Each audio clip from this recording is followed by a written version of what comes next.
चलिए स्टूडेंट्स, फिर से हम चालू करते हैं। जो भी डिलीटेड पोर्शन है हमारा, हमने पार्ट 1 में चैप्टर 9 तक सारा कंफर्म कर लिया है कि हमें क्या पढ़ना है और क्या नहीं पढ़ना है। अब हम चैप्टर 10 से पार्ट 2 में हम क्लास 11th बायोलॉजी चैप्टर 10 से स्टार्ट करेंगे कि चैप्टर 10 से आपके पूरे फाइनल सिलेबस क्या होगा, कौन से डिलीटेड पार्ट हैं और कौन से आपके आने हैं। ये जो चैप्टर 10 है आपका सेल साइकिल, इसमें आपका सब कुछ आएगा, कुछ भी डिलीटेड नहीं है। ठीक है, आपको सारा पढ़ना है। आपको सेल साइकिल भी पढ़नी है, यहाँ से आपको यहाँ से मियोसिस पढ़ना है, माइटोसिस पढ़ना है, राइट, सभी कुछ पढ़ना है। एक भी लाइन आपको ओमिट नहीं करनी है। जब सब पढ़ना है तो एक्सरसाइज की तो बात ही नहीं उठती कि कोई भी क्वेश्चन आपका कट है। यूनिट 4 की बात करूं अगर मैं, तो यूनिट 4 में प्लांट फिजियोलॉजी रहेगा आपका। ये जो प्लांट फिजियोलॉजी है यूनिट 4, इसमें काफ़ी चैप्टर्स डिलीटेड हैं। चैप्टर ही आपको नहीं पढ़ने हैं, कोई कन्फ्यूज़न नहीं रखना है। चैप्टर 11 ट्रांसपोर्ट इन प्लांट, जिनके भी पास पुरानी एनसीईआरटी बुक है, पूरा एज इट इज़ आप डिलीट कर सकते हैं। ये पूरा चैप्टर में से कोई भी एक सिंगल लाइन भी आपको नहीं पढ़नी है। चैप्टर 11 के बाद चैप्टर 12 भी सेम प्लांट फिजियोलॉजी में से बिल्कुल एक भी सिंगल लाइन नहीं पढ़नी है। पूरा की पूरा whole chapter is deleted and in fact you would surprise to know that कि नई एनसीईआरटी में तो ये चैप्टर ही आपके गिवन ही नहीं है। आपको यहाँ देखने को मिल रहे हैं, यहाँ थोड़े बहुत दर्शन हो रहे हैं इस चैप्टर के। जब ये न्यू एनसीईआरटी आप लोगे ना, तो आपको ये चैप्टर कहीं भी नज़र ही नहीं आएंगे उसमें। Chapter number 13 photosynthesis in higher plants, इसमें से आपको सब कुछ पढ़ना है। प्लांट फिजियोलॉजी में ये चैप्टर आपका कहीं से भी कटा हुआ नहीं है, ना कोई पैरा, ना कोई टॉपिक, ना सब topic. Word to word NCERT आपको पूरी पढ़नी है, चाहे नई एनसीईआरटी हो पुरानी हो। ये टॉपिक, ये चैप्टर आपका सेम गिवन है। और जब सेम गिवन है तो आपकी एक्सरसाइज में भी या समरी में भी कुछ भी डिलीटेड पोर्शन नहीं है। चैप्टर 14 की बात करें, respiration in plants. Respiration in plants भी आपको पूरा चैप्टर करना है। मतलब एक तरह से ये हो गया कि आपको प्लांट फिजियोलॉजी में स्टार्टिंग के पुरानी बुक्स में जो 2 चैप्टर दिए हैं वो नहीं करने हैं, और बाकी के जो 2 दिए हैं आपको वो आपको करने हैं। और इसका जो थर्ड है, लास्ट चैप्टर है प्लांट फिजियोलॉजी का, chapter number 15 plant growth and development, ये आपको पढ़ना है। और इसमें थोड़ा बहुत पार्ट आपका डिलीटेड है जो मैं आपको बता देती हूँ। स्टार्टिंग में पढ़ना है आपको, ये वाला सब पढ़ना है। इंट्रोडक्शन दे रखा है आपको, ग्रोथ रेट दे रखा है, ये दोनों कर्व ये काफ़ी इम्पॉर्टेंट भी हैं नीट के हिसाब से एज वेल एज आपके होम एग्ज़ाम के हिसाब से। यहाँ पे कुछ छोटी छोटी चीज़ें हैं, मैं आपको शॉर्ट्स में या अपने वीडियो अपलोड कर दूँगी। इम्पॉर्टेंट लाइंस एनसीईआरटी की कौन सी हैं जो आप ज़्यादातर मिस करते हैं और बहुत इंपॉर्टेंट होती हैं और आपको लगता है कहाँ से आया है। डिफ्रेंशिएशन ये आपको करना है, रीडिफ्रेंशिएशन ये करना है, ये वाला भी करना है। प्लांट ग्रोथ रेगुलेटर्स, जिन्हें हम प्लांट ग्रोथ हार्मोन्स भी कहते हैं, ये आपको सारे पढ़ने हैं।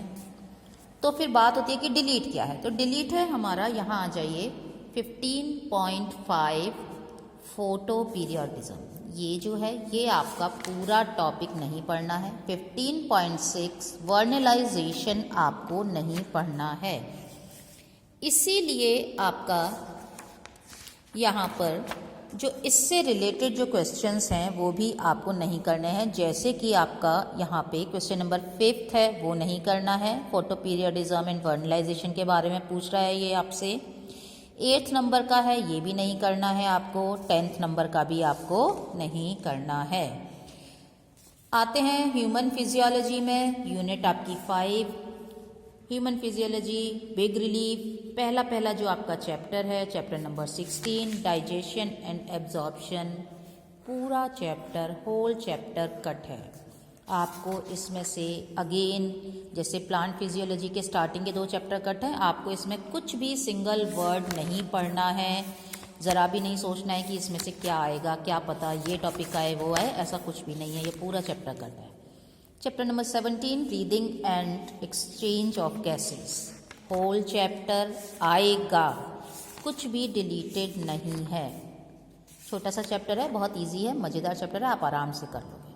Body fluid and circulation, again पूरा चैप्टर आने वाला है, कुछ नहीं कटेगा, वर्ड टू वर्ड करके जाना। होम एग्ज़ाम के हिसाब से हार्ट की स्ट्रक्चर, हार्ट पढ़ लेना बहुत इम्पॉर्टेंट है। अगर आप मुझे कमेंट सेक्शन में बोलोगे कि आप ये वाला समझा दीजिए तो मैं उसका भी एक वीडियो अपलोड कर दूँगी। Excretory product and there elimination, ये भी आपका एज इट इज़ आने वाला है। इसमें ये चीज़ बहुत इम्पॉर्टेंट है बच्चों, इस पे तो मैं, आप बोले या ना बोले, मैं ऑलरेडी डालने वाली हूँ एक वीडियो बहुत इजी करके।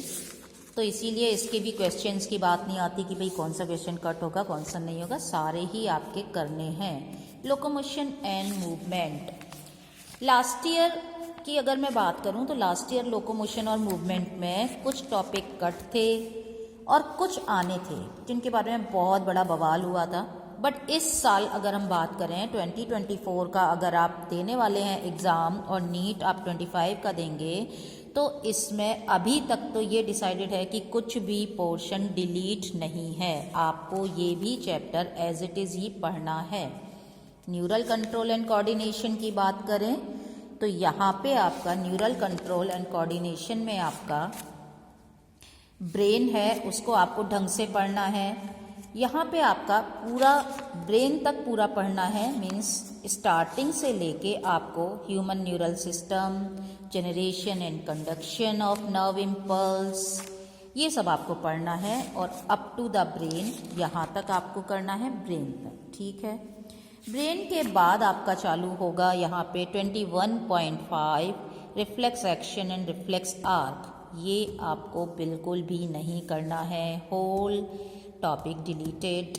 21.6.1 I deleted, 21.6.1.1 related to eye, everything is deleted, even 21.6.1.2 mechanism of vision deleted। और भी बड़ा रिलीफ आपके लिए 21.6.2 ईयर, पूरा की पूरा डिलीटेड है। तो लास्ट तक अब आपको इस चैप्टर में कुछ नहीं पढ़ना। तो इन शॉर्ट इस चैप्टर में शुरू का पढ़ना है, ब्रेन तक का, ब्रेन के बाद का नहीं पढ़ना है। इसीलिए अगर आप क्वेश्चंस की बात करेंगे, फर्स्ट क्वेश्चन में बी और सी पार्ट नहीं करना है आपको, सेकंड क्वेश्चन में आपको सी पार्ट नहीं करना है, फिफ्थ क्वेश्चन में आपको यहाँ पर आइए ई पार्ट, एफ पार्ट, जी पार्ट और एच पार्ट नहीं करने हैं। सिक्स क्वेश्चन में आपको बी और सी पार्ट आपको बिल्कुल नहीं करने हैं। सेवन्थ क्वेश्चन के भी बी सी नहीं करने हैं। एट्थ क्वेश्चन के भी बी और सी पार्ट नहीं करने हैं आपको। नाइन्थ क्वेश्चन का सी पार्ट नहीं करना है। 10th क्वेश्चन का ए पार्ट नहीं करना है। 11th पूरा क्वेश्चन ही आपको नहीं करना है। 12th क्वेश्चन का सी और डी पार्ट आपको करके नहीं जाना है। Now coming the last chapter, chapter number 22, chemical coordination and integration. ये आपको ये पढ़ना है, स्टार्टिंग से एंडोक्राइन ग्लैंड एंड हार्मोन पढ़ेंगे, ये यहाँ तक पढ़ते जाएंगे आप। Thymus, parathyroid, adrenaline, pancreas, ovary, hormones of heart, kidney, gastrointestinal, mechanism of action, ये इम्पॉर्टेंट है। मैकेनिज्म ऑफ एक्शन आपकी टीचर भी हो सकता है इसे ज़्यादा वेटेज दे और आपको इस पे क्वेश्चन भी दे सकती है। देखिए मैंने यहाँ स्टार भी लगा रखा है बच्चे के लिए। सो इन शॉर्ट इस चैप्टर में से भी कुछ भी कट नहीं है और आपको सब कुछ करना है। तो ये आपकी पूरा 11th की NCERT मैंने आपको वर्ड टू वर्ड बता दी है, क्या डिलीटेड है और क्या डिलीटेड नहीं है। तो होप अब आप अपना कंसंट्रेट करेंगे और अच्छे से पढ़ाई करेंगे। Okay, bye bye.